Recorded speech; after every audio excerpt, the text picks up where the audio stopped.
കുവൈറ്റിൽ അനധികൃത താമസക്കാർക്ക് പിഴ കൂടാതെ രാജ്യം വിടുന്നതിനോ അല്ലെങ്കിൽ പിഴ അടച്ച് താമസം നിയമപരമാക്കുന്നതിനോ അവസരം നൽകിക്കൊണ്ടുള്ള പൊതു മാപ്പ് ഇന്നു മുതൽ പ്രാബല്യത്തിൽ. മാർച്ച് 17 മുതൽ ജൂൺ 17 വരെ 3 മാസമാണ് പൊതുമാപ്പ് അനുവദിച്ചിരിക്കുന്നത്. ഇതനുസരിച്ച് രാജ്യത്തെ താമസ നിയമലംഘകരായ വിദേശികൾക്ക് ഈ കാലയളവിൽ പിഴ കൂടാതെ രാജ്യം വിട്ട് പുതിയ വിസയിൽ തിരിച്ചു വരുന്നതിനും രാജ്യം വിടാൻ താൽപ്പര്യമില്ലാത്തവർക്ക് പിഴ അടച്ച് താമസരേഖ നിയമവിധേയമാക്കുവാനും സാധിക്കും.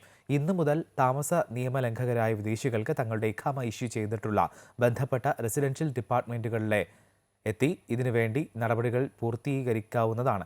600 ദിനാറാണ് പരമാവധി പിഴ സംഖ്യ. എന്നാൽ ക്രിമിനൽ സാമ്പത്തിക കുറ്റകൃത്യങ്ങളിൽ അകപ്പെട്ട് രാജ്യത്ത് യാത്രാ വിലക്ക് നേരിട്ട് കഴിയുന്നവർക്ക് ഈ കാലയളവിൽ കേസിൽ തീർപ്പുണ്ടായാൽ മാത്രമേ പൊതുമാപ്പ് ബാധകമാവുകയുള്ളൂ.